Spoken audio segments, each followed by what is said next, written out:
All right, so blockchain security or, well, the lack of it sometimes, right? Yeah. That's what we're talking about today. Big topic. It is a big topic, and we're diving deep into Shentu Chain today. Okay. This is a project that's claiming to be the infrastructure of provable trust. Provable trust. Huh. I know, those are some fighting words. Yeah, and I've spent a lot of time in this industry, and provable trust is, It's a lot to live up to. it really is, yeah. And you know as well as I do that the DeFi space, it's like the Wild West right now. Oh, yeah, absolutely, yeah. Hacks, exploits, we're talking billions of dollars lost. It's scary out there. It is. It's enough to make anyone nervous, right? Oh, sure.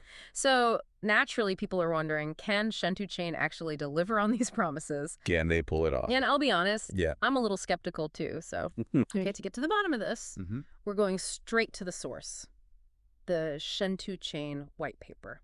All right, let's see what they have to say. And we should probably start with the team behind all of this. Okay. It's not every day you see a blockchain project founded by computer science professors. Oh, wow, really? Yeah, so we've got Professors coming out of academia. Wow, Ivory Tower meets blockchain. I know, right?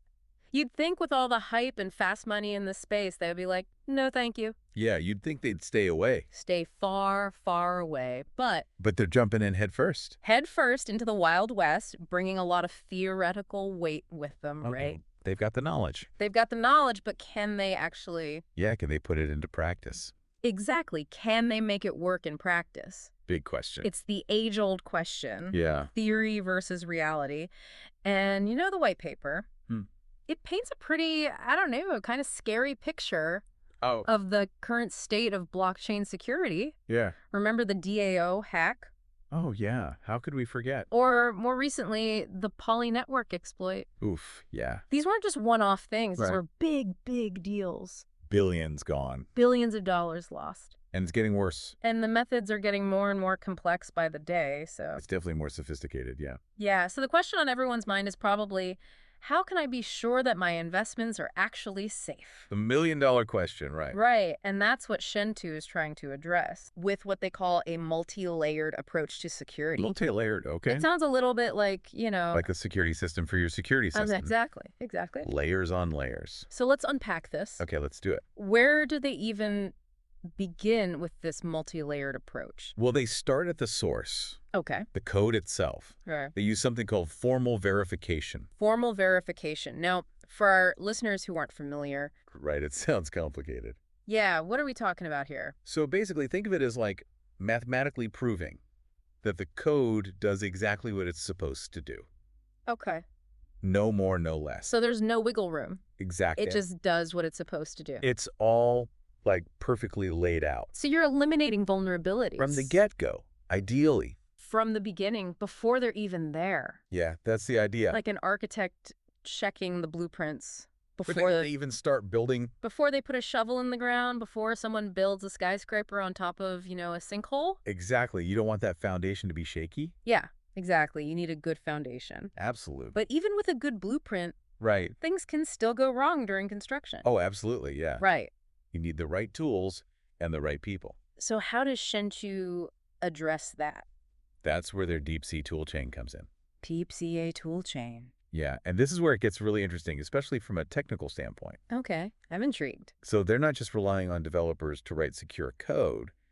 They're giving them the tools to actually do it. So it's not just about hoping for the best. No, it's about giving them the guardrails, right? So Deep Sea is designed to help write code that is inherently more resistant to these attacks. Okay, so it's like instead of just saying, hey, build a house, they're saying, here are the tools, here are the prefabricated walls, here are the safety goggles, here's everything you need to build it right. Exactly, to build it securely from the get-go. Exactly. So you've got the blueprint checked, you've got the security-tested building materials. Right. What happens when the skyscraper is finished? Well, you still need those security guards. Someone to keep watch. To make sure everything's running smoothly. Exactly. You can't just build it and forget about it. And does Shentu have that part covered? They do. They have a really rigorous third-party auditing process that they put all their code through. So it's not just them saying, trust us, it's good. Oh, no, they bring in the experts. They bring in outside experts. Exactly. And not just any experts. We're talking big names. Okay. Like Binance, AVE, even Hyundai. Wow, they're not messing around. No, they're not. They mean business when it comes to security.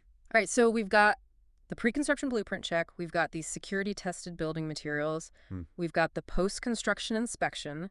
Right. That's a pretty good start. That's a solid foundation, yeah. But let's be honest. Okay. Even the most secure buildings in the world, Right. they can still be vulnerable. They can be. There's always someone looking for that weak spot.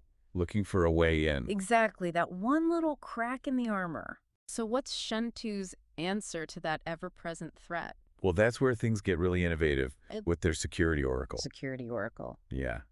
And that's probably a good place to pick up next time. You're killing me here. All right, but next time we are diving into the nitty-gritty of the Security Oracle. We're going deep. Don't go anywhere. All right, so last time we ended on kind of a cliffhanger. Oh, yeah. With Shentu's real-time security solution. Right. The Security Oracle. Big promises. Big promises, big claims. It's like having, a crack team of security experts constantly on the lookout. Always watching. Yeah. Always watching, making sure everything's safe and secure. Important in this space, for sure. Crucial, especially with how fast exploits can pop up. Yeah, it's like whack-a-mole sometimes. It really is. So tell me more about this Security Oracle. Okay, so imagine this. Okay. You're about to use a smart contract. Right, like moving some funds, maybe? Exactly, or making an investment. And before you hit that confirm button, yeah, your wallet actually gives you a real-time security assessment. Wait, hold on. Yeah. It tells you how risky the contract is. That's the idea. That's wild.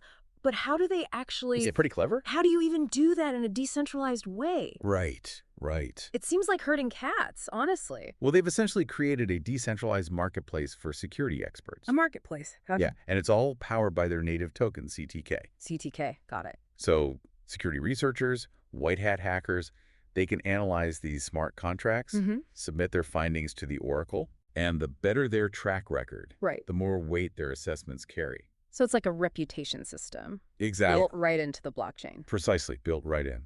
That's actually really cool. And it incentivizes good behavior, right? Right, because if you're known for giving bad info... Exactly, you're not going to get any more jobs. No one's going to trust you. Exactly. So users can then request these assessments. Oh, okay. They pay a fee in CTK. Makes sense. And the experts, they get rewarded, also in CTK. So it's a whole ecosystem. It is a self-sustaining ecosystem for security. That's pretty clever, but it all hinges on CTK. Right. The token's crucial. If the token isn't valuable. Yeah, if no one's using it. The whole system falls apart. It does, which is why they've gone to great lengths to make sure that CTK is integral. Exactly. Woven into every part of the Shentu ecosystem. Right, and it's not just about paying for those assessments. No, it's bigger than that. He's also the gas for transactions, right? Exactly. Just like Ethereum has Ether. Shentu has CTK. Precisely. But they're also using it to incentivize network security. Yes, through their delegated proof-of-stake mechanism. Okay, DPoS, we've got to break that down a bit. Of course, of course. Because I know a lot of our listeners have probably heard that term before. It's a popular one. But for those who haven't encountered it in the wild... Wait, let's demystify it a bit. Give us the quick breakdown. How does it work within Shentu? Okay, so in a nutshell, instead of every single node on the network doing the heavy lifting of validating transactions, token holders vote for a select group of delegates to do it for them. So it's like a representative democracy. Yeah. Exactly, a blockchain democracy. I like that. And CTK holders are the voters. Precisely. The more CTK you hold, the more voting power you have. Makes sense, but that's not unique to Shentu. It's true. DPoS has been around. So what makes their system different? Well, remember how we were talking about those security experts having a say? Right, they're not just sitting on the sidelines. No, they're very much involved, and that extends to the delegate selection process, too. Oh, interesting. Yeah, they have this concept of security audited delegates. So not just anyone can be a delegate. Not quite. They have to go through this rigorous security audit. Like a background check. Basically, yeah. It's their way of ensuring that only the most secure and reliable nodes are in charge. Okay, so they're really baking security into every level of the network. That's the idea, from the ground up. But let's get back to CTK for a moment. Sure. We were talking about the ShentuShield. Right, the safety net. The insurance fund. Tell me more about that. Okay, so Shentu understands that even with the most robust security, there's always a risk. There's always a way, right? Always a way. So the ShentuShield is kind of a safety net for users. Okay. Essentially a decentralized insurance fund. How does that work? So users can contribute to it by staking their CTK. So the more CTK you stake... the more coverage you get. Interesting. So it's like a community-funded safety net. Exactly. And the more people participate... the stronger it gets. Exactly. And here's where the tokenomics get really interesting. Okay, I'm listening. The ShentuShield is designed to incentivize long-term holding and network stability. Oh, so? Well, if a hack does occur and funds need to be paid out, it reduces the overall value of the CTK staked in the pool. So it makes it less appealing for hackers. Exactly, because a successful attack could actually hurt their own holdings. That's really clever. It aligns the incentives. Exactly, making the whole network more resilient. So it's not just about providing insurance. It's about discouraging attacks in the first place. Really fascinating stuff. We're starting to see how all these pieces fit together. It's all connected. CTK isn't just some random token. No, it's the fuel. It powers the entire ecosystem. And we haven't even gotten to the most ambitious part yet. Oh, and what's that? The DeepCA programming language. All right, we're diving into the world of secure coding next time, folks. It's going to be a deep dive. All right, so we're back. Back again. Talking Shentu Chain. Deep into it. Yeah. Deep down the rabbit hole we go. And last time, we left off with the DeepC programming language. Right, the ambitious, the revolutionary, maybe. Trying to be. So no more teasing. What's the deal with DeepC? Okay, so it's all about secure coding. Okay.